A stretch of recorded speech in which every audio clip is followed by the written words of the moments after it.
Yeah, I relate to having a child now, you know. Well, I had one before, but now I have Puffy Ami Woomy, my Squid Kid on Splatoon. Your Squid Kid. Yes, my Squid Kid. Nessa should get full custody. Well, you still have the other one, but she's not wanting to talk to you anymore. I've been raising her for a while now.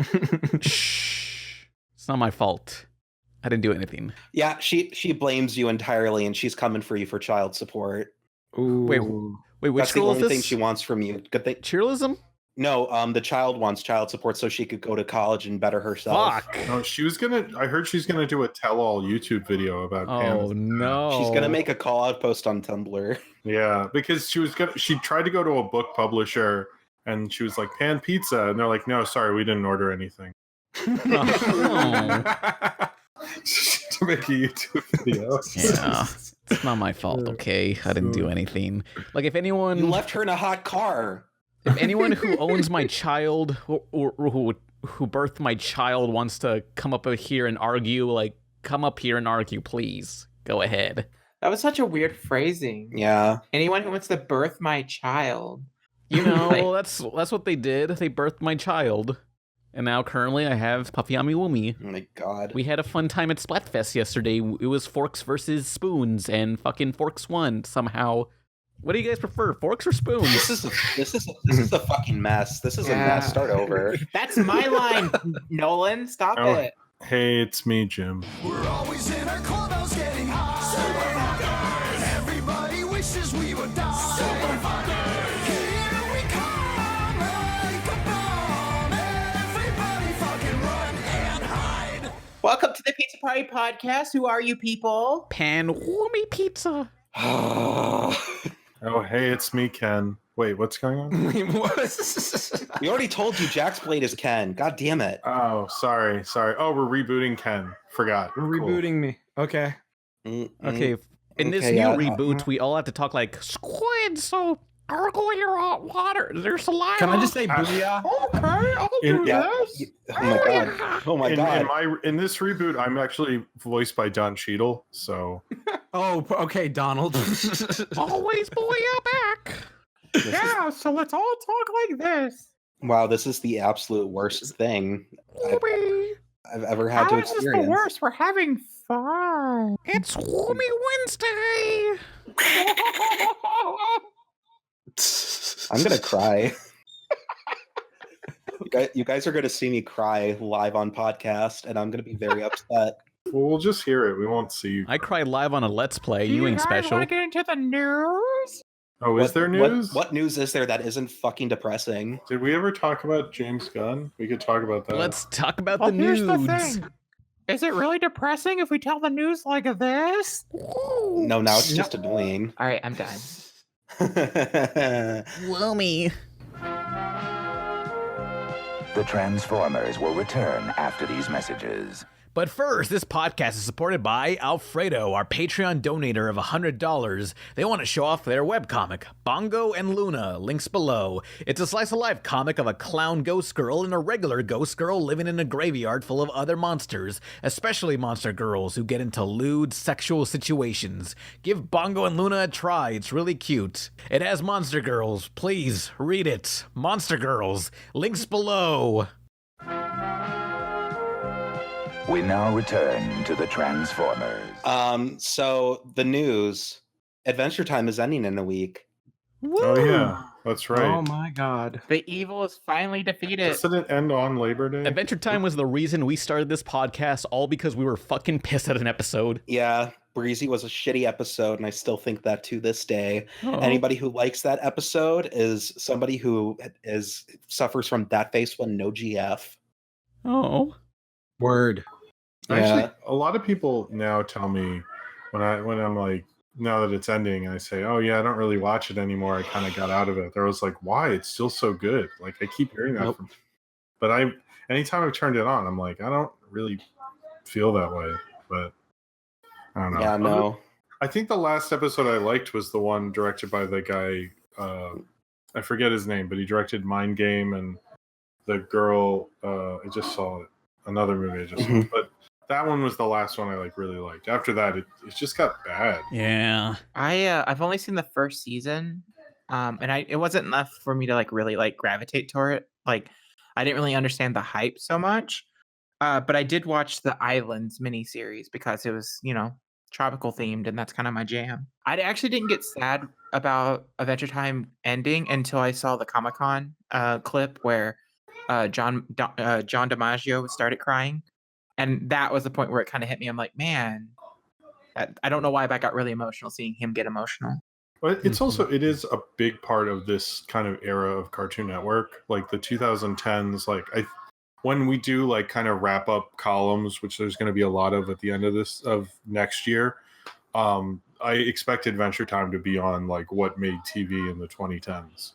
Oh yeah, It's, of course. it's like a major cultural thing, but it was Mainstream. I remember when I'd wear Adventure Time shirts, like out in New York, like people would, like if I went to a restaurant or something, people would stop and say like, oh man, I love that show and stuff. Like that's how big it was. And then a couple years after that, like it just, that kind of died out. But I knew so many people who watched that show. I have noticed some people interest has peaked again because they heard it's ending.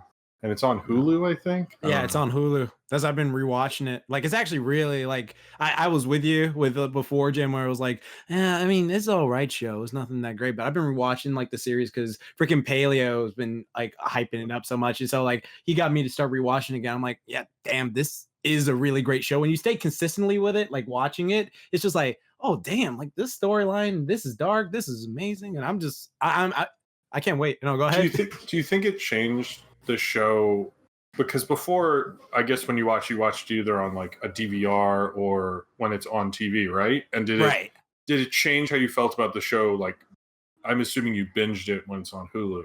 So like, I binged it.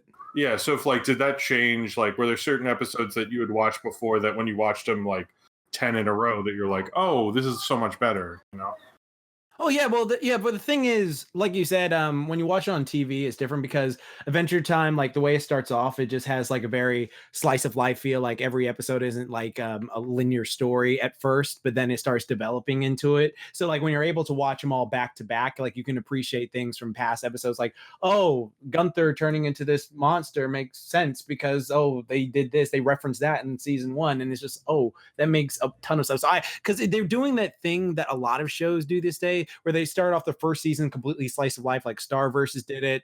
Freaking what else? Steven Universe did it. All these shows like do this thing where they start off like, it's just a goofy show, and then they get serious, and it's like, oh damn, this is actually captivating. So that's how I felt like watching them all back to back. I was like, oh damn, like I actually appreciate this more and more. So I definitely think that's the reason why. Okay, no, that's interesting. That might be why because everyone I know who likes it more now has said they watched it on Hulu. So maybe that's like how a show, how you're viewing supposed to watch it changes it. Yeah, like because we're watching it on Cartoon Network, maybe that's why we didn't like it as much, and we would like it more. I don't know. I'm not gonna go back and rewatch it, but I might watch the last episode just because it's like sort of such a big end, Yeah, There's a lot of stuff going on.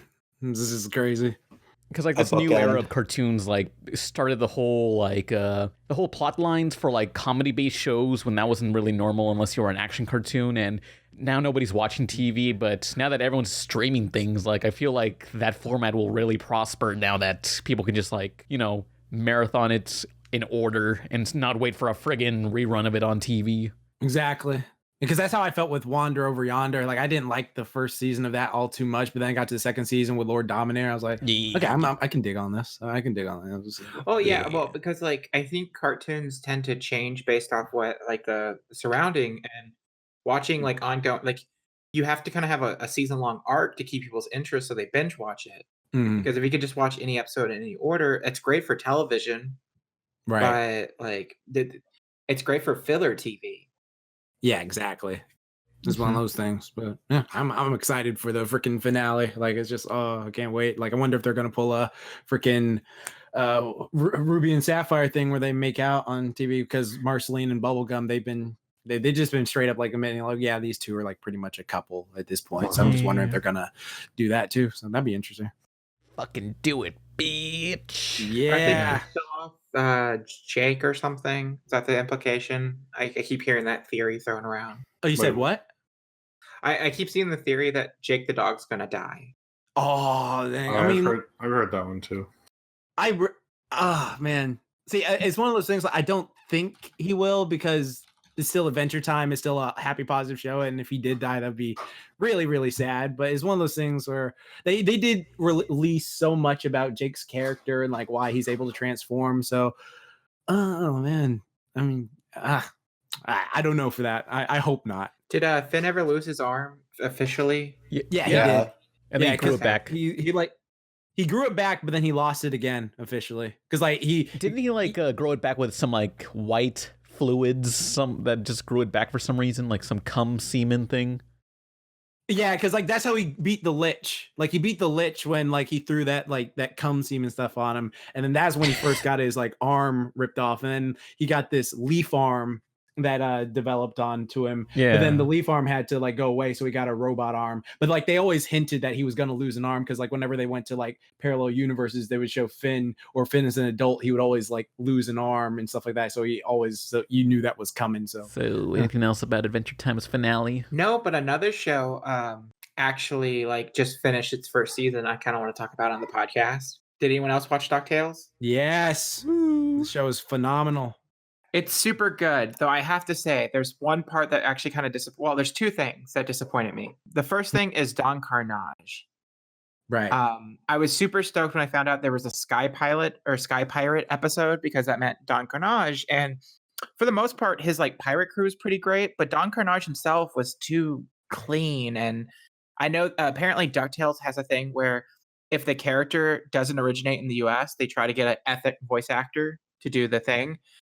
Which is cool and very admirable, but Jim Cummings is the voice of Don Carnage. Like that was such a huge part of his character. There's like what was it, like a fake French accent or something?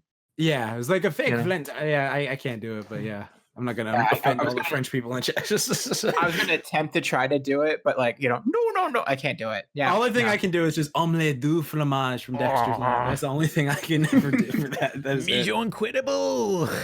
And then I'm disappointed that Darkwing's like role in the show. I mean, I know that he's going to eventually come back, you know, and they popped in a couple different beats, but they made Darkwing a character in the show within a show. So like, and how they set up Darkwing in the first time you see him is Launchpad talks about how the actor does his own stunts.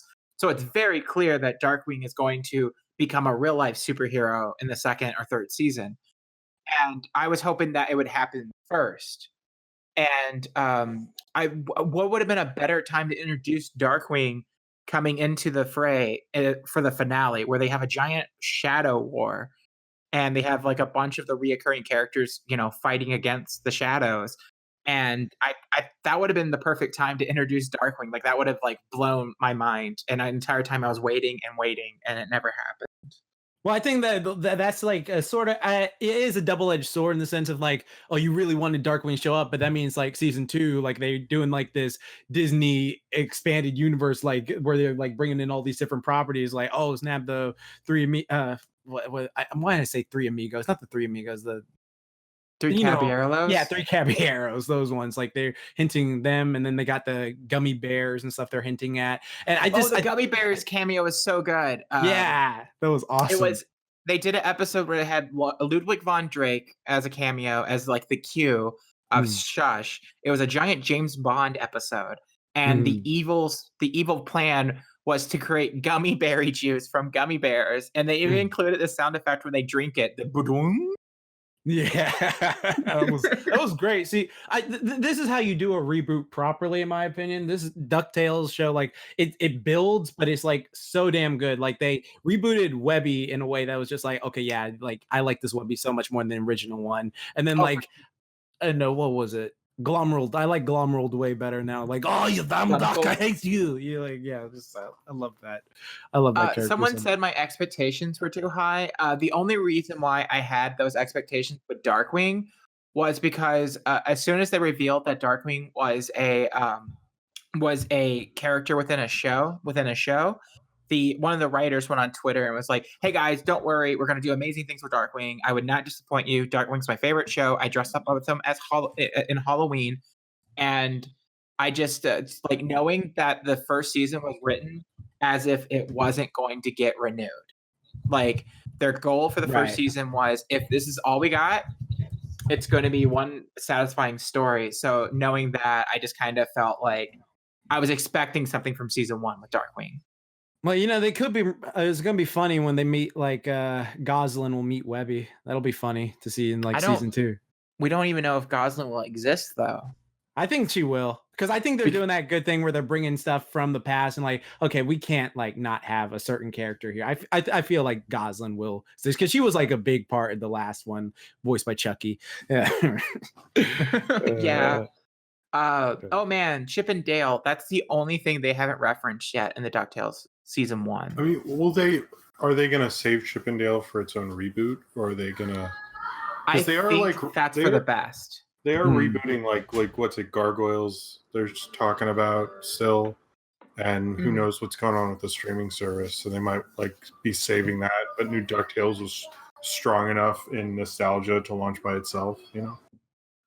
I don't think they. Okay, so I know officially. I know they've referenced Darkwing, Goof Troop, and Tailspin, and Gummy Bears. So it's like the 4, but I don't think they reference Gargoyles or Chip and Dale Rescue Rangers. I think those are big enough franchises, especially Gargoyles. What about the Mighty Ducks when they had the hockey mask that was magic, and then you have to like do that and fight?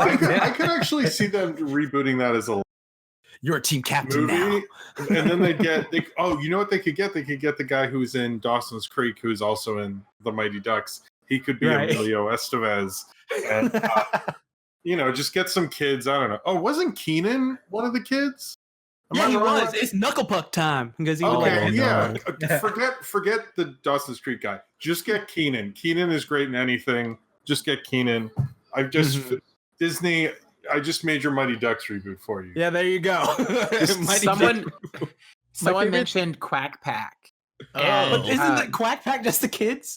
Right. Well, they've actually done a Quack Pack reference where there's I think in one of the photo albums, there's a picture of Donald and the kids like hugging, and it's straight up from the intro from Quack Pack. Oh, nice. Same pose and everything. Wasn't like Quack Pack like the edgy 90s version of DuckTales?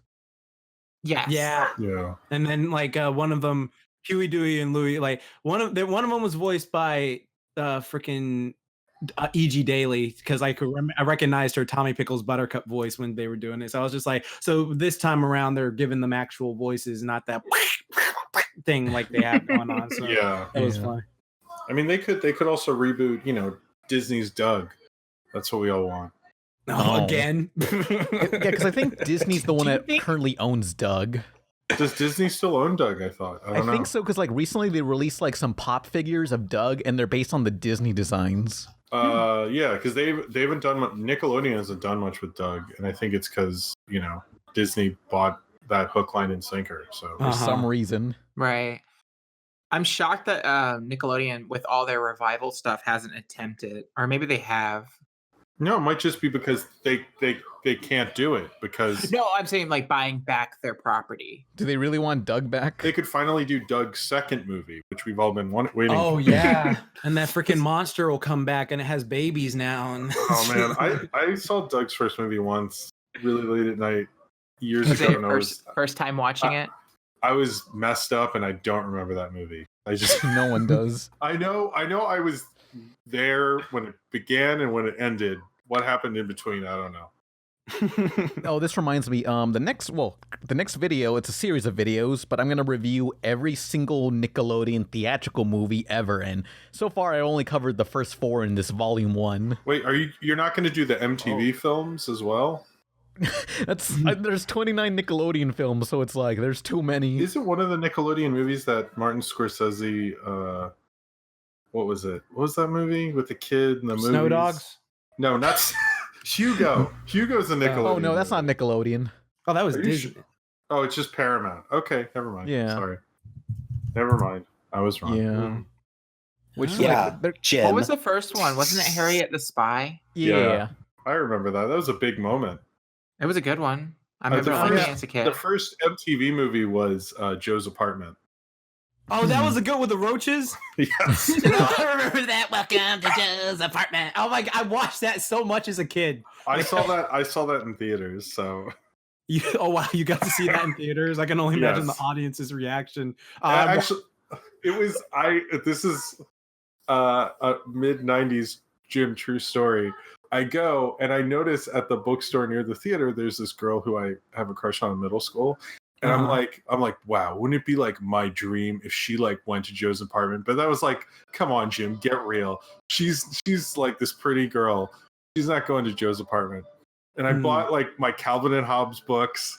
I go to them. This was like I had a whole day. You don't need to know this, but I'm telling you, I don't care. And I'm interested. I was 12. I had my Calvin and Hobbes books. I go see Joe's apartment. No one's in the theater, and I'm sitting like in a row, mid row, because no one's there. And then like I peer over, and this girl's like, where should we sit? And I was like, holy shit, she's here. And then she looked at me, and then she was like, let's sit in the back.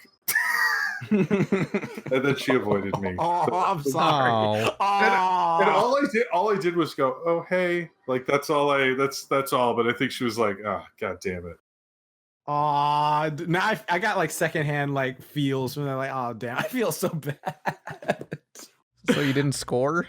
No, I totally scored Pam as a 12-year-old. Well, Wait, he's married now and has kids, so it's safe to say in the long run he has scored. I don't know. Part of me was like, is this story going to end with him saying that he married this girl and now they're currently married?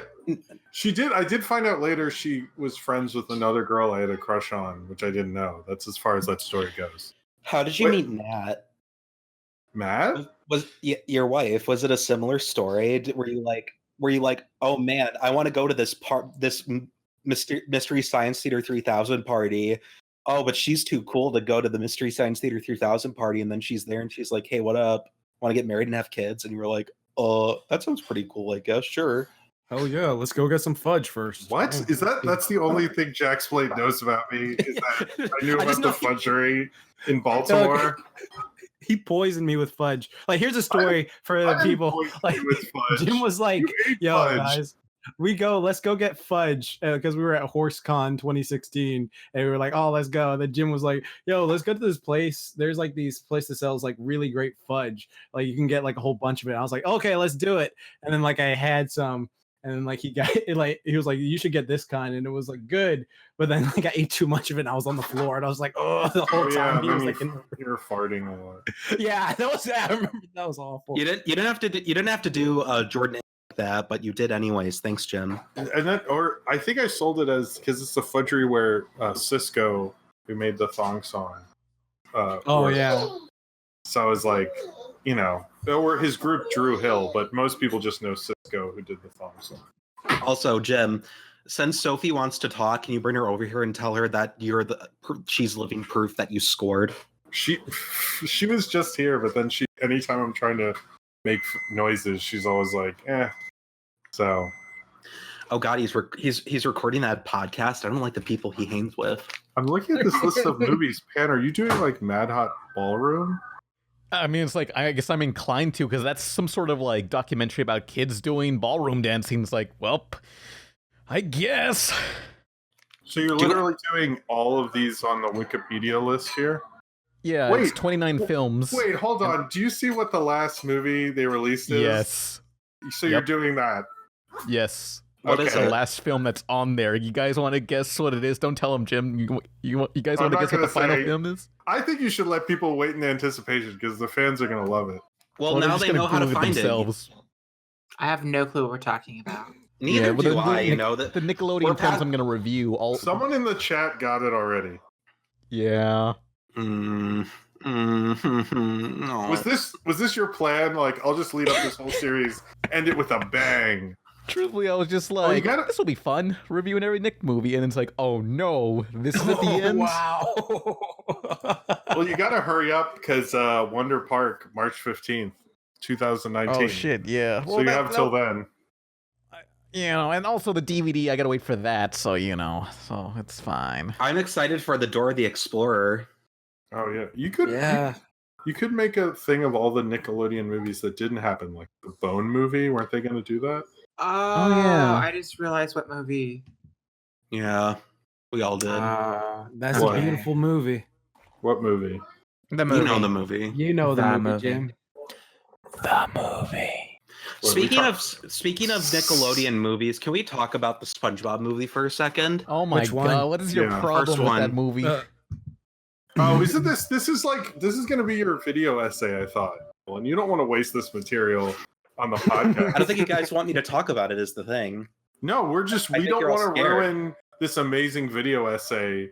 That people are going to be like, "Whoa, I knew Nolan, but then he put that shit out," and it's like the nostalgia critic's going to call you and be like, "We're restarting Channel Awesome, and it's going to star you with this essay." I'll admit I don't want to hear it. Why not? Why not? I'm joking. I thought it'd be funny to say. That was funny. Fuck you, bitch. You know I love what you talk about. On Rotten Tomatoes, it has a score of 69%. They don't know shit. Did somebody just do the Fortnite dance? Yes. The joke was that it's the meme number. I wasn't trying to I wasn't trying to defend my point. I just thought it was funny that its percentage is 69. Yeah. Yeah. Don't listen to Yeah. Rotten Tomatoes. Listen to Metacritic. That's the real reviewers there. Oh, that is some early 2000s. Don't listen to any review aggregator. If you want to know if something's good for you, go watch it yourself. Instead of listening to people on the internet. Tintin's a Nickelodeon movie? Damn. Yeah. Yep. This is some of these are like I'm just more like that one? Oh, okay. Surprisingly, yeah. Isn't that, what is it, Cuba Gooding Jr. movie? Snow Dog? Not Snow Dog. Snow. Why do you keep something. bringing up Snow Day. Dogs? It's something, right? No, Snow Day was it was Snow supposed Day. to Snow That's Day what was it supposed to be a Pete and Pete movie, but then wasn't. Yeah, that was a Nickelodeon movie though. That I'm excited for that review. Yeah, that's coming up this Tuesday, which will be 2 Tuesdays before when this comes out, or whatever's confusing. I don't know. But yeah, Snow Day is such a corporate bullshit of a movie. Like it stars the ultimate fuckboy ever. Like the kid's a freaking creep in this movie. Well, they didn't I think it's like a boy and his sister, and they're clearly the Pete and Pete stand-ins. But then they Yeah. have to invent all this 2000s. It just it looks like a movie that got lost in development, between Josh Peck is in executives. Oh, is that? Yeah, Josh Peck is just like a kid who's fat and he farts, and that's his only gag. He farts. Oh yeah, they added in fart noises. But it has Iggy Pop's in it, Chevy Chase, a lot of people. I don't know. Yeah. Chevy Chase in another role he likely regrets. It was Yeah. really successful though. They spent 13 million and got 62 back.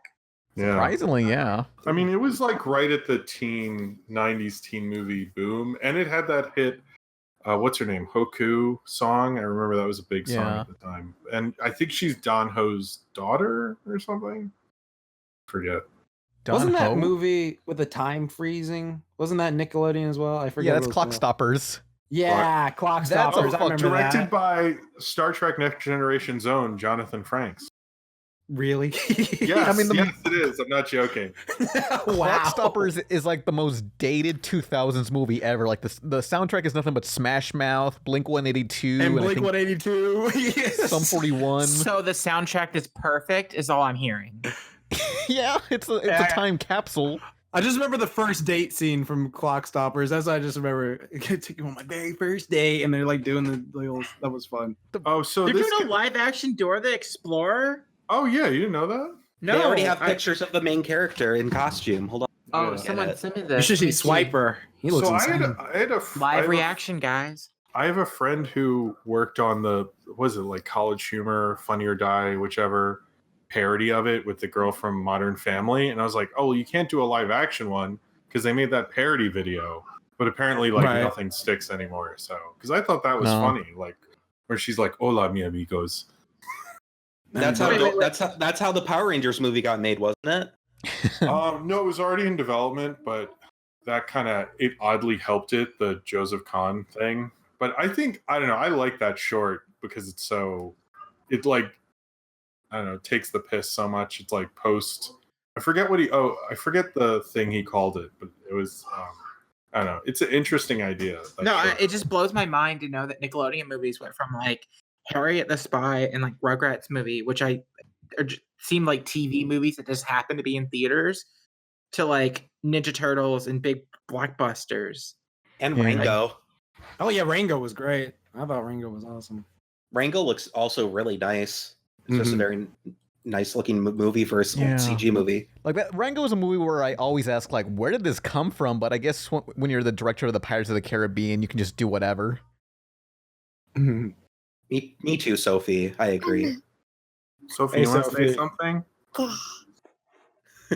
Say mama, dada. Ah, Mike. Okay. Oh, okay. You want to say anything? No, she So- doesn't. Good Sorry, Burger's guys. the best Nickelodeon movie. Sophie, can you say that cartoons are for men only and No, she walked away. 30-year-old cartoons are for 30-year-old men, Sophie?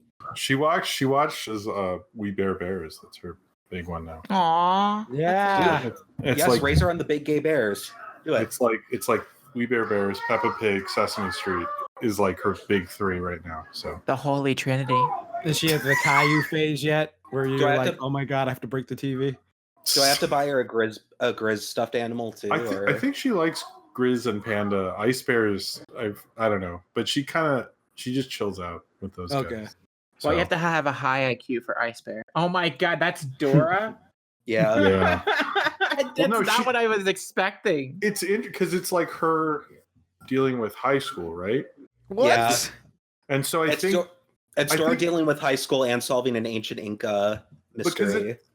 I think what they're doing here, it's a little the idea is not interesting. It's going to be stupid. But like their idea is to like let's take the kids who are preschoolers who are now in high school and use their nostalgia for Dora the Explorer. But I don't know if that'll work because high school kids aren't going to be like, "Oh, remember what I was into when I was like 3? I can't wait to watch that movie." You know what I mean? I don't know. I think high schoolers would probably watch this unironically. I mean, Yeah. I think if this was I think it's gonna work. I think if it's like if it was streaming, yes, but not like theatrically, like to spend that money. you severely underestimate what high schoolers will do. I mean, they Believe didn't me. see the Slender Man movie, so I don't think they'll. You know, Nah, they're all up on Fortnite now. The Slender Man is something people grew out of though, and it also had the Wisconsin stabbings to contend with. But like with Dora, it's just like, oh man, I remember Dora, and they're making it for me now. That sounds fun. I'm gonna go do that. I'm gonna go watch that. if they made the Death Note movie, I don't think it would have been as big of a deal if it was theatrically released. You know? The human whose name is written in this notebook shall die. Any human who's used a Death Note can neither go to heaven nor hell for eternity. Once you actually start looking around, it makes you wonder if you'd be doing society a favor by getting rid of all these people. Death Note. This world is rotting, and those who are making it rot deserve to die. By the way, the Death Note movie's getting a sequel. Yeah, I saw that. Yeah. I'm so Oh, excited. God. Okay, Well, okay, hear me I out think- here. I Hear hope me Full Metal out. Alchemist gets a sequel, so me and Jim can do another review of it. I would totally. In fact, I actually will. If anyone wants to, maybe me and Izzy can do a commentary for Death Note 2 or something. Oh no, I vote. Okay, so let's talk about this real quick. I know that we're talking about doing more commentaries because it seemed like people really enjoyed the Freddy Got Finger one. The Clock Stoppers. What was the one that Pan wanted to do? Teen Titans Trouble in Tokyo. So that one's we're gonna do. I vote because Nolan chose Freddy Got Fingers, so that's his movie. So the rest of us have to go through our choices, and we'll alternate between the four. Okay. My vote is Death Note. So we're gonna. Okay. But I right. think it's like Netflix. Well, one is they're not going to get the original director because he went on and he gets to do that new Godzilla movie. So if you like that trailer, remember that shit. No, wait, no. Godzilla is Krampus guy. He's doing the Krampus Godzilla. guy is Godzilla? He's doing the Godzilla that we've seen a trailer for. Yeah, that guy. thank God. And he did Trick or Treat. That guy. Yeah, Trick or Treat is my favorite Mm. horror movie to date. So I can't wait for this movie then. So, No, I think I'm excited for his one, but the guy who did Death Note's doing Godzilla vs King Kong. Well, okay, so they announced a Death Note sequel.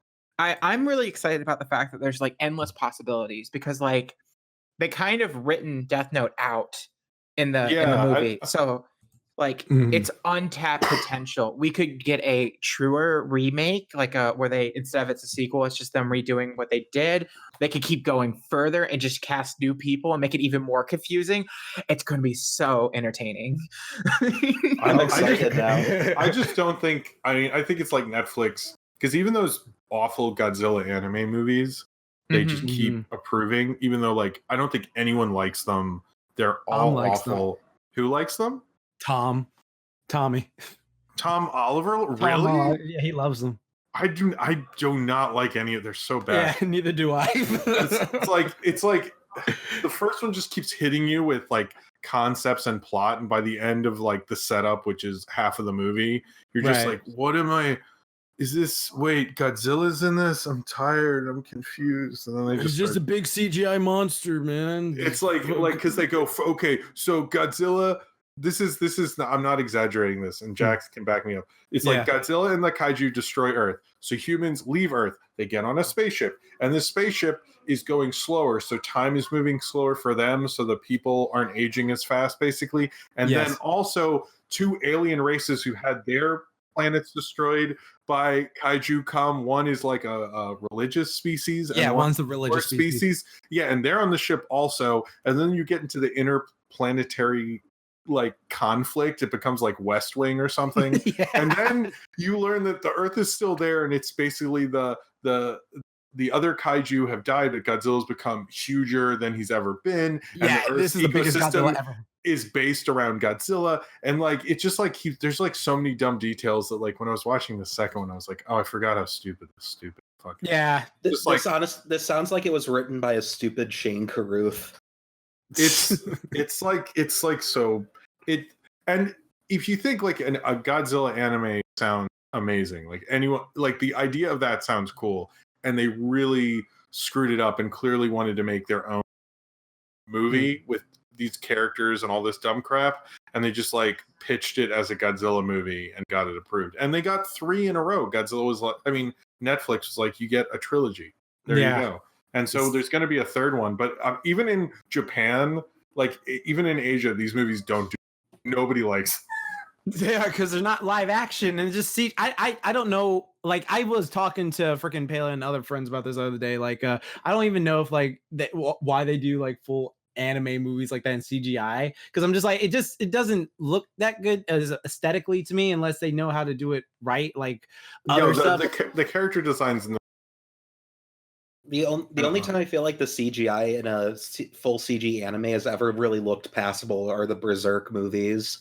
See, even I'm just a bit indifferent on the like. I'm just like, I would have preferred like because of the '90s Berserk series. This is like comparing it to that is just black and white. Well, but I can see why. Like the 90s Berserk series had the advantage and disadvantage of being 2D because one, like they didn't exactly have enough money or time to like animate those fucking renders of characters, so they instead chose to like emphasize the stronger directing and like compositions, which I think was a good idea. Right. And then in Berserk, the movie trilogy, they're like, oh well, we have money now and we have CG, so that'll be easier. And then it's like, oh well, okay, I guess. It doesn't. I don't think it looks bad. Not even the first one of it, but it definitely doesn't look like as good as like hand drawn 2D, because there are moments where they're drawn 2D in the movies. Right. Exactly.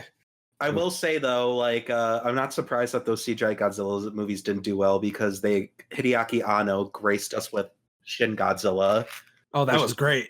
Which is one of my favorite movies. Like unironically, I mean, Shin Godzilla because there's basically 3 Godzilla franchises now. America, the live action, Japanese, and the anime. You know, you have enough franchises. Why not have like the party Shin Godzilla? You know? Yeah, I like what they did with Shin Godzilla too. Where it's like, oh, he started off as like this worm looking thing, and then he just keeps evolving. And like I thought that was like a nice little thing. And then the way they reveal Godzilla too is also really fucking good. It starts off very normal, like there's this boat. something weird's going on it. There's like a little origami figure. The shoes are taken off. It's a weird crime scene. And then it randomly, it's cutting through to the city, and then it cuts to a random shot of this tunnel that's all of a sudden flooded with bile and blood and shit. And they never reference it until later, and they're like, there was a flood in one of the tunnels, and they act like it's a normal thing because they don't know the extent of it. And that also later sets up how the government is completely underprepared and how bureaucracy is just going to fuck us all over in the end. You just got to get shit done the patriotic way. I mean, it's the most like the original Gojira or Godzilla film. It's like about something. Like, because the original Japanese cut about, you know, the nuclear testing that America was doing, and Godzilla's supposed to represent America and stuff. And they like this new generation found a way to make Godzilla about something again. And it's like, that's partly why I think America's Godzilla movies don't land as well, is because to them it's just a giant monster, but to Japan it's like means so much more. And Shin Godzilla was really good at that. What? But what about their Godzilla 90s cartoon series, which followed the 1998 movie where they had the... I haven't watched that in a while. Is that? It's super good. I actually I remember that being good. I bought it on DVD.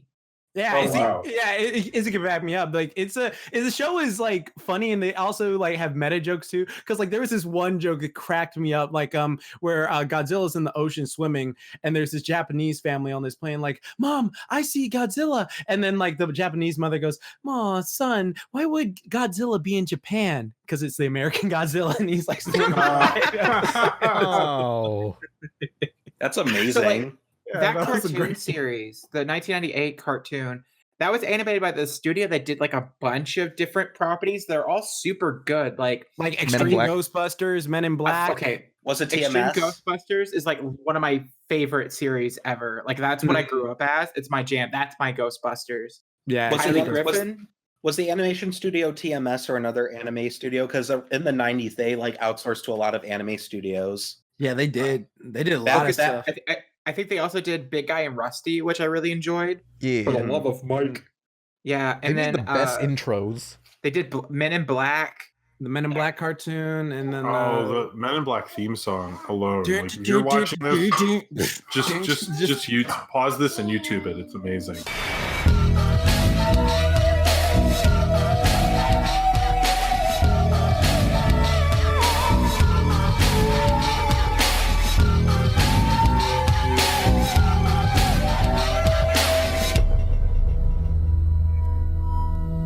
Yeah. Just the walk. Just forget this podcast. Go listen to the fucking theme songs.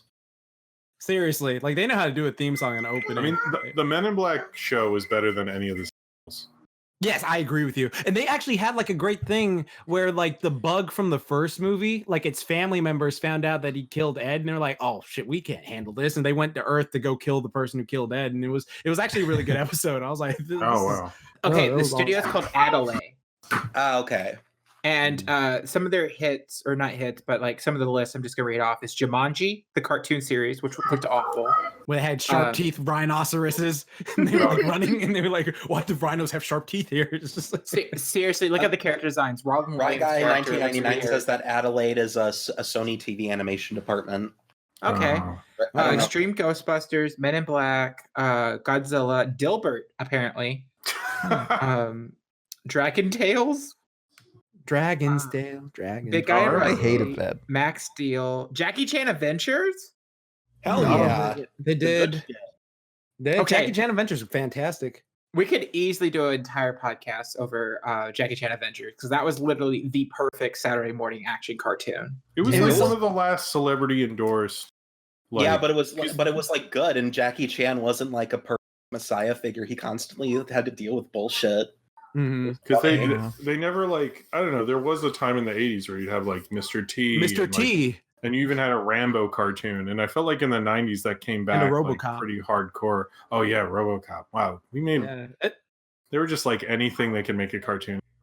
It was funny though, because like remember they were trying to do that Alien cartoon. Where it's just like the xenomorphs and stuff, and it's just like, it's funny, they took all these properties which are R-rated, like dangerous movies, and like, now let's make a Saturday morning cartoon of it. Like Rambo is freaking violent. Alien, it makes sense because they had like, I hadn't seen Alien, but I had all the, you know, because they were at Toys R Us, like next to Power Rangers and X-Men and Batman and stuff.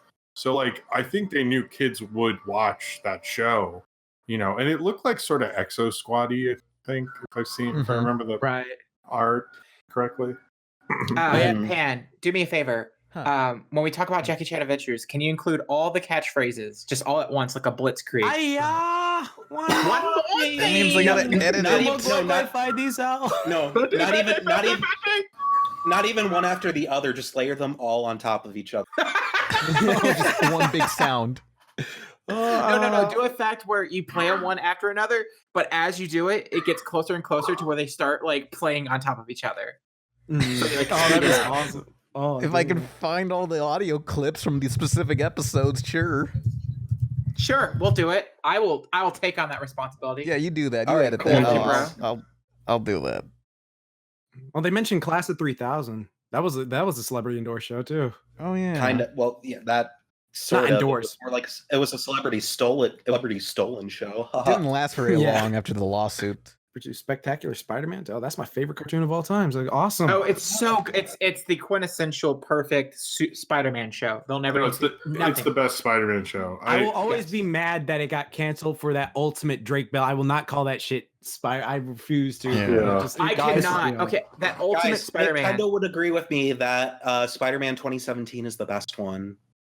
So Can we boot Nolan for the podcast? Fuck that. Like, there's no shading Also, on the since- new one. What the fuck is that? Since we're talking about cartoons and stuff, I'll open up the door for questioning. So if anybody wants to ask cartoon-related questions, since that's what we're talking about, shoot us a question. Start your question with the word question, so it's easier to find, or add us in the Twitch chat. We stream every Sunday.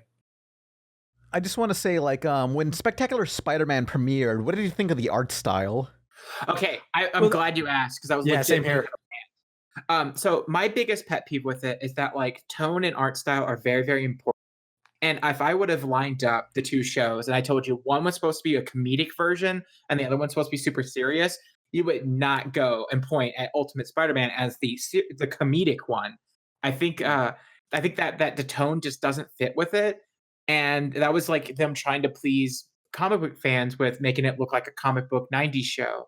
And Teen Titans. Well, yeah. Well, like I want a more for the style and comedy that they were doing. I think something more aligned Teen Titans would have been way closer. And Okay, well, I got an explanation for that because, like, I feel like after the Teen Titans premiere, there were all these like weird, overly stylized action cartoons like Legion of Superheroes, Transformers Animated, Spectacular Spider-Man, Ben 10 Omniverse that all kind of have that similar wonky style. The Batman. And Transformers Animated was pretty good. Yeah, but they, I love Transformers I just Animated. remember hating that era where it's like, wow, this looks like shit. Like the 90s, you had like either the Bruce Timm lookalikes or just straight up looking like the comics, and the 2000s was this weird wonkiness, and we still haven't recovered from that. Oh. I will say though, Spectacular Spider-Man is how any Derek J. Wyatt show should look. Don't at me. Okay, so Derek J. Wyatt's art style, I'm cool with it. I think it looks fine. It looks fantastic for Ben 10. It looks great for Scooby-Doo. But why does every character look like they're doing them like the Michael Jackson lean forward? Doesn't he also give him a mole? That's how Bruce Timm draws his giant poses. chins. What's Izzy, up? it's called contrapposto. They lean on one leg, the other. I thought you were an artist. Oh, you're right. I'm sorry. I'm a fraud. You guys have all learned it.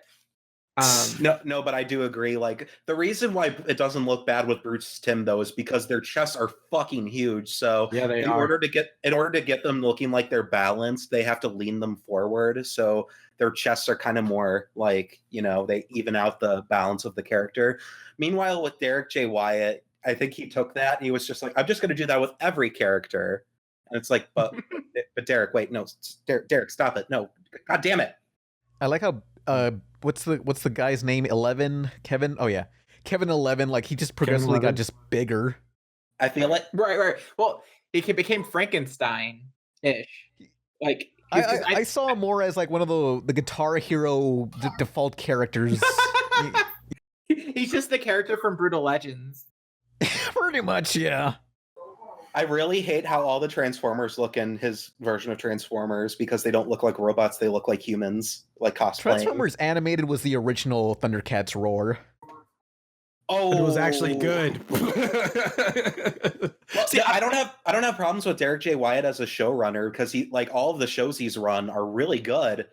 I just don't like his art, Yeah, no, which is subjective, but you know. No, I agree with you there because, like, with both Spectacular Spider-Man and Transformers Animated, I saw it first. I was like, "This looks like some cartoonish bullshit. What the fuck is this?" And I like sat down and watched it. I love Spider-Man. I love Transformers. I'm watching. I'm like, "Okay, this is good." And then, like, after a season, I was like, "I am in love with the show. I can't wait for the sequel to Spectacular Spider-Man." It was just fantastic. And then with like Transformers Animated, I was just like, and I'm not digging what they did to Optimus. They made him like a kid in it, and they made that thing, and he does look like a person. But then, like, the storylines, I don't know, like, I guess that's a way to really draw you in. It's just like, oh, well, the art may look like this because of this style, but the storylines are incredible. So, I mean, because I always think, like, would I enjoy Spectacular Spider-Man more if it was drawn like Young Justice style or something? Like, I don't, I think I would. I think the designs don't work so well. Like, well, they work, they animate fine. That they're not perfectly Transformers. However, the figures, the simple designs actually made a lot of the cheap plastic look well done compared to whenever they do, because like right now they're doing a lot of G1 figures and they're highly detailed, but there's no paint to them. They're just solid colors, and it makes it look really, really cheap. So in animated, when the designs are simplified and streamlined, that really translated. It really did translate well to the toys. So I'm cool with it. But I agree with you. The reason why Transformers Animated was so good as far as writing goes is because they went back to Beast Wars. I know Beast Wars might mean was they went back to only focusing on like 5 characters and working on the character dynamics. Though I don't know how I feel about the Transformers fighting against humans. Yeah. One thing I wanted to build off of what Izzy was saying. One of the things I seem to really like, and this is sort of a thing Derek J. Wyatt seems to do with all of his shows, is that he takes since most of the shows he's worked on are like legacy shows, he'll take like the very base concept of it and then put his own twist on it. And it's a very simple twist too. Like with Scooby-Doo, it's like there's a serialized mystery going on. So like the whole series is one big mystery, and then he just goes ham with it. With Ben 10, it's like it goes back to its roots and just does Ben with the watch, and then aliens are like all around and stuff, etc. And that's one of the things I also really enjoy about his cartoons. Right. So they're familiar, but then they go deep into new territory as it goes on. So it's like rediscovering a show you loved. It's very smart. Yeah. Good showrunner. Maybe get a different director though. I loved Omniverse. Like, I feel like it took the best parts of all the Ben 10 series, and I like the charm of it being kind of comedic. Like, Ben 10 didn't really do well as a super serious show. Like, as much as we want it to be, I don't know. It's a 10-year-old running around, or at least a teenager now. But like, it's a dumb kid with powers. He just wants to turn into forearms. Like, Alien X when he came in with his OPS. I would say that the reason why Ben 10 like suffered a lot was because of Ultimate Alien and Alien Force being really poorly run in general. I have so many fucking words to say about Ben 10 because it could have been like a fantastic series, like, and I agree that it should be more comedy oriented, but like the stakes should be serious is where I think, like, oh yeah, for sure. It kind of reminds me of like either a Sonic game or like a shonen anime where it's like the stakes are serious, but the characters are like, well, it'll be no problem. And they'll like, it's sort of that charm where it's like, they're going to win and they're confident in themselves, is what carries you through the drama. But with Alien Force and Ultimate Alien, it was that, but without the charm. But also them trying to like retroactively rework the characters, like especially in season 3 of Alien Force, where like, oh man, people don't like Ben anymore. It can't be because we made him too experienced and competent. So let's just make him like back to the original Ben 10, even though he's like matured so much. And it doesn't work. It killed me that they like, okay, because like they did like a soft reset for the 3rd season of Alien Force, and they're like, okay, make Ben 10 have the intelligence of a 10-year-old, turn Kevin back into a monster, and make sure Gwen and Ben's relationship isn't healthy. Just make it where they constantly bicker. That's what made the original show so good. Yeah, it's like a complete misunderstanding of what made the original show good and what would be the next logical step in order to make the new shows like evolved from the previous ones. So it just like wafts like a embarrassing fart in this quality like purgatory until Omniverse. Thanks, Dwayne. Rest in peace, though. I'm sorry about that. Yeah. Oh. Dwayne McDuffie really was not a good showrunner, though. He was bad. He was really bad. Rude. He was, though. Why did Transformers Animated run at 10 frames per second? Well, like it's difficult because like as soon as you start criticizing someone who died in recent years, it seems kind of like disrespectful. But I don't think that his work is uncriticizable. I think it's like so long as you're criticizing the work they did and not so much their character, then it's fine. I'm not saying Dwayne McDuffie was a bad person or anything. He did a lot of stuff for Black people with his comic line and Static Shock, which was a cartoon that had the opposite problem of Ben 10, like Omniverse, where the art style was piss ugly, but the story was great. So Static Shock got better. Yeah, I did. Okay, yes, but I will not forgive the early digital coloring seasons for making Static wear what I can only assume is somebody stitching like somebody's leftover quilt together and making him wear it. Oh, Static Shock season 1 and 2, I think. I don't know. I think it's just 1.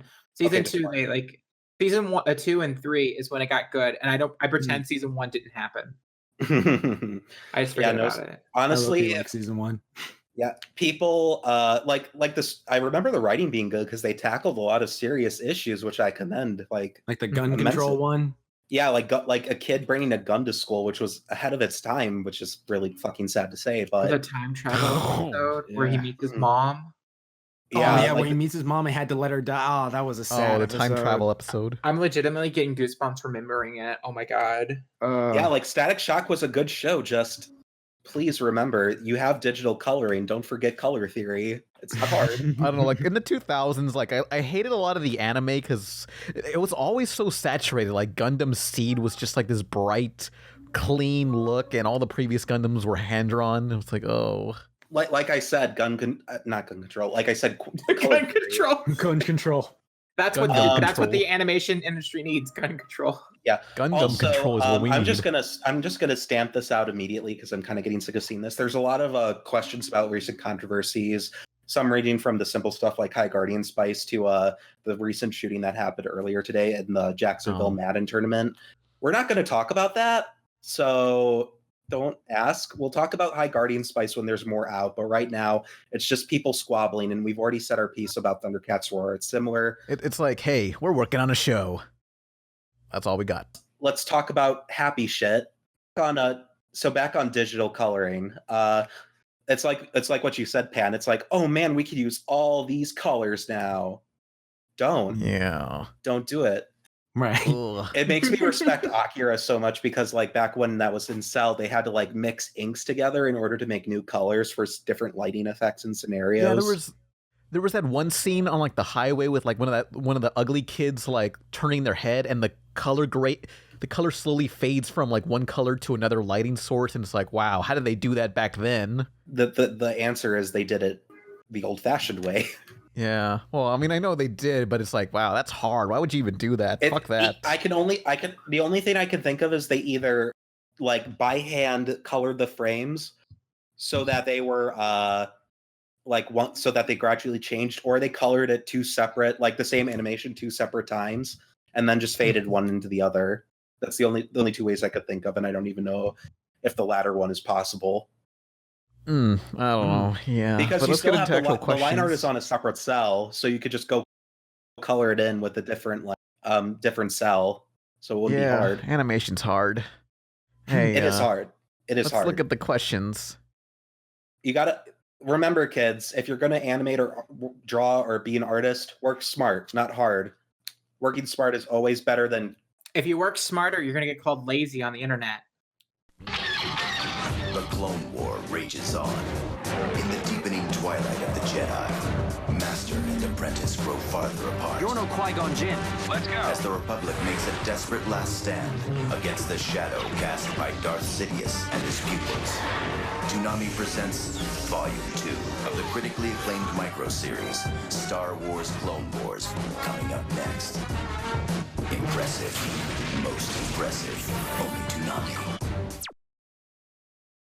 Greenwind Spinko says, question, what's your reaction to the new Star Wars cartoon, Star Wars Rebels or whatever it's called, reaction, Star Wars It looked cool. I mean, we haven't seen very much. Isn't it? It's actually going to be on. What's the deal with it? I mean, it looks generic. Like, I remember when Star Wars Clone Wars, the CG show came out, and I was like, oh, this looks ugly, but now I kind of appreciate the stylized look to it, but I don't know. Yeah, it was a good show at the end. Like, you got rid of that midichlorian bullshit, so that's a good thing. Wait, how do they retcon midichlorians? They like basically Yoda went to visit. He went to. It was the final season. They were cutting it off, and then Yoda was going, and he met Qui-Gon's ghost, and they were talking about like the science of like, oh, what we thought were called midichlorians, but it's actually a spiritual force. Like I can't remember the exact episode. I just remember them going like, oh, that they pretty much just retcon like, oh, midichlorians, that wasn't really a thing. It's somewhere in the last 3 or 5 episodes. Like, if you watch the last 3 or 5 episodes with Yoda of the original Clone Wars before they cut it off, then I would you will see it. But that was one thing I really did enjoy. I was like, oh, they fixed that, and the story was actually good. But nothing to me beats the 2003 Genndy Tartakovsky Clone Wars. That was just, that is. I want a Star Wars series where there's like hate groups for the Force. And then, like, it's just science. What's the new bad guys called? The First Order. The First Order. First Order is basically the alt-right, so I think that's like kind of already semi in there. But that would work, I guess. They could be like hating on Adam Driver for like. So it'd be like Amon, but for Star Wars. Yeah, they could do something like. Well, Amon is a poorly written, shitty character, and Kylo Ren has like decent motivation. So I like Kylo Ren. He's sort of, like if I saw my uncle who was training me with like getting ready to fucking kill me, I'd be like, yeah, not the best place to be. Yeah, he's just, I don't know. Kylo Ren's the most interesting character of the group. Maybe not the one I want to have a cheeseburger with, but I mean by default, since everybody. No, just because he's like a really interesting villain. Because it's like I think it's really like a series. His whole character is about like privilege, where it's like he went to the best school, he came from the right bloodline, he should be Luke Skywalker, he should be the big Jedi, and he's not. He's evil, and he decided to cosplay as his grandfather and be like this, weird evil guy. And he has like and then, Rey comes out of nowhere with her buddies, and he's like suddenly like, what the fuck? Like, I thought naturally I would be this, but his parents came out of nowhere. So, I think it's like kind of I don't know. I find that really interesting. Yeah, and he has an 8-pack, and he's totally shredded. He's totally shredded. Or I like they never did it again, but in Force Awakens, where there's that kind of like gorilla type of thing, he's like, ooh, and stuff. I was like, I want him to do that again. That was cool. Yeah, that was awesome. When he was just beating his like wound, and he's like, oh. Yeah, I was like, there was like a real like it's when you see a fight and there's in a movie and there's a real physicality to it. It feels like more real than just seeing a staged thing. Right. So. I'm gonna level with y'all. I don't think the prequel fights are as bad as people say they are. They're not. No. The Darth Maul fight is. It's awesome. Ray Park is phenomenal. No, Ray Park doesn't get as much credit. Like what he did, even in the G.I. Joe movies, what he does is like, Snake Eyes just incredible. Yeah, he's awesome. Like that fight on the side of a mountain. Like holy shit! In G.I. Joe 2, that's really. Ray Park deserves better roles. I don't know why that never happened. Yeah, and wasn't he even in like I mean, I don't know if that's a spoiler or not. Freaking, I won't say it. I mean, whatever. Oh, at the end of Solo, nobody saw it. It's fine. Oh yeah, okay then, fine. So he you see him, but the voice of Darth Maul is the voice from the cartoon animated series. Oh, yeah, they didn't use the guy who's the voice of him in Phantom Menace is the neighbor in Shaun of the Dead, or the flatmate in Shaun of the Dead. That's who. Oh, okay. Well, he only had like one line, just last we'll reveal ourselves as Jedi, last we'll have our revenge, and that was it. Like he said nothing. I don't know why they redubbed it, because Ray Park doesn't have he's not like, hey guys, how's it? It's me, Darth Maul. Like it was like his a normal fine voice. So I never thought. I'm assuming it's for brand consistency. Yeah, well, they also what was it in X-Men the 2000 movie? They dubbed over his voice in that too. Yeah, I don't know what. Anyway, he was very Australian as a, but he should have. I always thought he was cool, and he choreographed that Darth Maul lightsaber fight, and that's like I would put that up there as one of the better lightsaber fights in the whole franchise. Yeah, that one's hype. Also, I need to make a correction to our previous Ben 10 discussion because Katrin will fucking murder me if I do not. Derek J. Wyatt was not the showrunner, apparently. Glenn Murakami was for Omniverse. Derek J. Wyatt just did the art direction. Please no steppy, Katrin. I'm so sorry. In your defense, Nolan. Yes.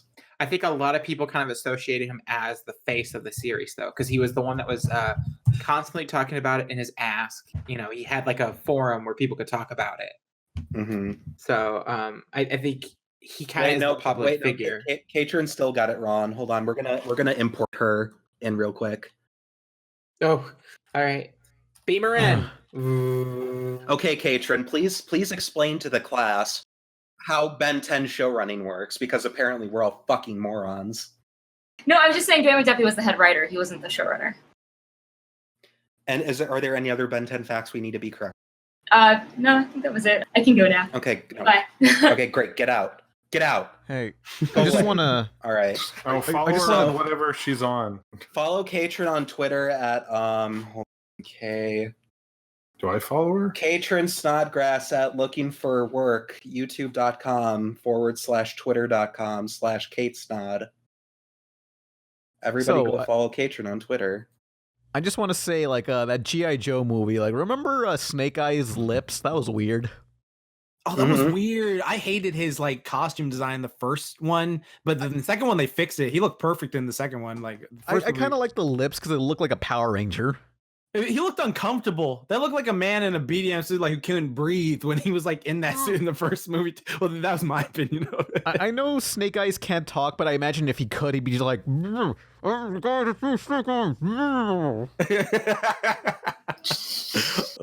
god. Did Mistress say you can speak?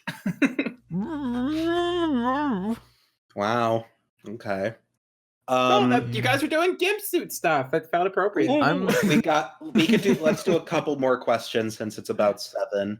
Someone asked about tattoos. Izzy, we all know you have a tattoo of Optimus Prime near your genitals. It's fine. We get it. You like Transformers. It says you got the touch. Or You've got the touch. You've got the power. Someone asked me particularly what cartoon character I would have tattooed on myself, but I kind of wanted to open up to everybody. Oh, I was gonna get a Sonic tattoo on my shoulder of the Sonic team, like little head logo, not the actual team itself because I hate them, but Sonic tattoos that's next to their logo. I mean, I don't have any tattoos except for my secret Knock Force tattoo, but I don't talk about it. You just talked about it anymore, dumbass. What? Tattoos hurt, but I guess I would pick Bart since I always loved The Simpsons. So, like a bootleg Bart. Yeah, get like a black bootleg Bart with dreadlocks, and it says exactly. And it says consume drawers on your shoulder or like wherever. It needs to say like we're gonna get to Dom or something, you know. I have a Fluttershy on my butt, so there we go. That's all we need to know. Next question. Jax, you're gonna have to show me that when we meet up next. I'm gonna need proof. So I really want to get a tattoo sleeve of like a bunch of cartoon characters, and like I want to start on the shoulder with its like retro characters like Felix the Cat and Betty Boop, and then as the sleeve goes down, I'll probably have some kind of like element to tie it all together, like film reel or something. But that's a cool idea. That's I a want nice to get idea. it more modern as it goes down to like closer to my hand. So like the Flintstones to the Scooby-Doo to and then just like or something like that. Some in the same genre and then just like go like in the 9. Okay, that's awesome. He-Man. It's gonna be so expensive, so I haven't quite like jumped on it, and I also want to like design it myself as far as where the layout is. But yeah, that's something that's like in my mind that I want to do. Here's a question. Nice. Ratch Extreme says, Pan, what's the most anticipated movie you're excited to review on your Nickelodeon marathon? And I think it'll be the Ninja Turtles movie, since I never get a chance to talk about Ninja Turtles all that much. Oh Wait, my it's God. not. It's not gonna be Hotel for Dogs. I am not looking forward to like the section where it's just nothing but just live action movies nobody cared about, like Hotel for Dogs, Eddie Murphy's. Imagine that. Like that's gonna be just like, please no. Hey Pan, with you doing a series of videos on this, are you going to do some kind of ongoing plot line, like how the Rebel Taxi got like trapped in a thing, and the only way for you to escape is watching all the Nickelodeon movies? Oh, no thank you, sir. You can link Poor man. Kara it up. It'll be great. People love that shit. No. You could get Linkara in the actual video series. It'd be great. Oh, God. Please, no. Yeah. I want to see other people's opinions on these movies, so I just look up, like, random reviews and just find just these people who just, like, go on, like, long fucking 5-minute long intro sequences of just them talking to some basically themselves in a costume saying you gotta review this or else you die. You rudely interrupted me, but anyway. The final question is Revenge22360 says, question, Totina's Pizza Rolls or Bagel Bites? Bagel Bites. Bagel Bites. Why not Bagel. Have both? them, To with see Bagel pizza Bites, on a pizza bagel, you ones. can have them anytime. Yeah. Yeah, pizza that logic meanie. wins. Yeah, Pizza in the exactly. There you summertime. go. Wait, Jax is a professional trainer. What do you think is the better one, Jax? What's healthier? Wow, okay. And then it was pizza rolls and bagel bites. Yes. Okay, let me think about this. Well, I would say Broccoli. the saturated fat of one of them is higher than the other, but the tastiness of the other outclasses that. So Okay, we have to lay some ground rules though, because there are different ways to make pizza rolls and bagel bites. So exactly. the limiters and the modifiers of this tournament is the pizza bites and the pizza bagels have to be a frozen brand. They have Frozen to be brand. Okay, a frozen brand. Okay, So- Well, that goes without saying. but like, okay, so are they? But you can make your own pizza bagel, and you could you could make a sauce that's like gluten free or something. Okay, well, like that's- that. that's- Oh, That's okay, fucking okay. cheating. Legitimately, we did it. We did this because I'm keto right now, right? Oh, okay, Yeah. then.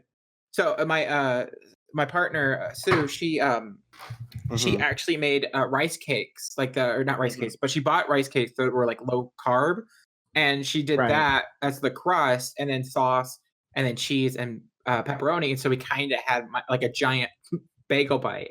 It was pretty decent, even though it tasted like pizza flavored popcorn. Well, okay.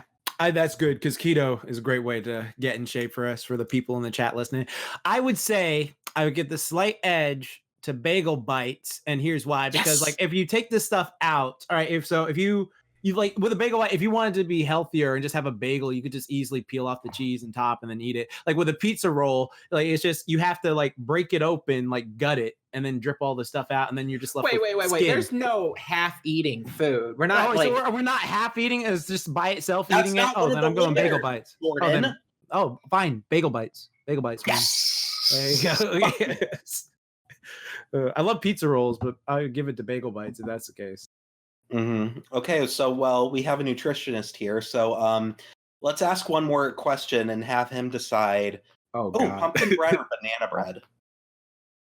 Well, since I'm allergic to bananas, pumpkin bread. Yes. you heathen. I'm Heathen, sorry. I say. I'm allergic. First of all, do I want to pity you? I feel bad that you can't. Yeah, that sucks. You can't have bananas? Yeah, No, like it's the But best. bananas it's suck. true. Well, you want to know? So here's the true fact about me that Paleo and Saber, I've told them countless times. They always like think it's funny. I can only eat 3 fruits: oranges, lemons, and limes. Everything else gives me an allergic reaction, so I can't eat berries, grapes, any of that other stuff. Like literally only those 3 fruits: oranges, lemons, limes. I can eat grapefruit. I just don't like grapefruit. But those are only 3. Everything else gives me like a reaction where I'll get like really scratchy. So you can't drink. So you can't drink high seafood punch like your brethren. I know, right? It's just insanity. It's Wait, crazy. who's your? What do you mean? Like my who's his brethren, brother? because his Like- brethren. When I worked at Chick-fil-A, Black people would almost exclusively order either high seafood punch, lemonade, or the 2 mixed together. That's not even me being racist. That's just a fucking fact. I have learned so much about people. Okay, you want to know who are the people who will talk most to the manager? It's not white moms. It's like old elderly white people. They go, I don't want pickles on this sandwich. I'm gonna need a new one, or I'm gonna have to talk to the manager. I don't know. I'm gonna call corporate and leave a I'm gonna leave a feedback Oh. card in the bin. Sugar. I need my Kool-Aid. See, the one I hear a lot in New York tweet about this, and then they always go, so you're on Twitter? I go, no, I'm going to make a Twitter, and then I'm going to tweet about you on Twitter. And I'm like, I guess you showed them? I don't. Last question from Kate Snod, who was in here. She gets a freebie. She gets a free one. Jax, what's your diet? How do you diet? How's your diet work? What's your diet? What's my diet? Oh, okay. Diet. Well, since it's winter time and I don't have to show off as much anymore, I'm sort of eating like an asshole. But like, you typically, I eat healthy. I just eat normal stuff. Like, if I'm trying to do a photo shoot or something like that, like I have a photo shoot coming up, then I don't have to. I am a bit more strict, and I'll like cut down more on carbs and uptake the vegetables, and then just have like a lean protein or a good source of protein every time. And then let's see. What else? Is pizza a good protein? Yeah. Technically, pizza is a vegetable. Yes. By law. Yes, it is. Yeah. You know what? I would say yes, it is. Yeah. You know Thank what? you. No, it's one of those things where I'll have it occasionally. Like what I typically do is I'll eat 85% healthy in nutrition. Like, okay. And then like 15% of the day, I'll be like, you know what? I'll have a chocolate bar. You know what? One donut won't hurt me. You know, something like that. It's just like, as long as I have that one little thing, I'm good. Oh, it's a slippery slope though. Because as soon as you go, oh yeah, one donut, cool. I've been having a cheat day yesterday. Is your metabolism like? Oh, sorry. Go ahead, Izzy. Finish it. No, go for it. Okay. I was gonna say, Jax, is your metabolism like fucking light speed? Because I had a coworker named Sydney who would like eat like 10 chicken strips every break because like he was so fucking swole. He like burned through all of them. He's like, man, I'm still kind of hungry. And I'm like, Jesus Christ, Sydney. Oh, dude, I have an insane metabolism. I remember this one time in high school, like my friends found out about my metabolism because this is still filmed. Like they filmed on like a pretty shit one of those potato cameras on the old cell phones that were flip phones that you used to have in high school back in 2007. And I ate like 8 Baconators and then went to McDonald's and had it. And they were like, how do you eat so much? I don't know, I'm just hungry and worked out a lot and just burned off. But yeah, it's a fun thing to do. Like I like to eat and I like to work out. And then when I go running, I'm just like, I don't have to worry about it. Yes. Jax, I want to say I gain weight by looking at food, so fuck you. I'm sorry. I'm sorry. I just what I do is I just realize well, you know, sometimes this is I shouldn't admit this on the street, but I was like, sometimes I go like, well, I don't if I'm eating healthy, I sort of don't feel like working out because it's like, oh, okay, I'm whatever. But if I eat dirty, I feel like I have to work out because it's just like, oh, I can't just let this unhealthy food be in me. I gotta go work out extra hard now. So it's just like that's horrible. I do this. I literally sometimes eat a cookie, and by eat a cookie, I mean I chew it and then spit it out. Like that's a borderline eating disorder. That is like a borderline eating disorder. We're all here for you, Izzy. We all love you. You don't have to do that. I think you're all right. You can lump me in if you want, but I wouldn't say it goes as far to say I love you. But you know, you know, I tolerate you too, buddy. Sweetie. But yeah, the worst types of people are people who don't work out but still have a fast metabolism. Like my friend's girlfriend or fiance, I don't know which. Like she like goes into a McDonald's, eats like 5 double cheeseburgers, and she's like, I'm still hungry though. And it's like, you don't even work out. Fuck you. Right. Meanwhile, I'm stuck here with a crippling like binge eating problem, and I just eat like pizza constantly because it's like my one comfort food. I only eat pizza when I'm depressed. But you eat pizza every day. I have a question I have a question. Yes. Hey Pan, how come you don't talk on your podcast anymore? I don't know what to say in this conversation. I'm surprised you didn't say, I'm hungry, I'm gonna leave. You guys suck. This is my show. Like make a big fuss and then leave and like hang up the call and then come back later. Like the average viewer retention for the podcast are 20 minutes, so I guess after the 20-minute mark, y'all can do whatever the fuck you all want, you know? Yeah, but Quentin's Jack 2 conversation was like at the hour and a half mark, and you were still a little bitch. I know, but after that, I was like, you know what? Who gives a shit? You know? Fuck you. So that's it for the podcast. Jax, is there anything you would like to plug?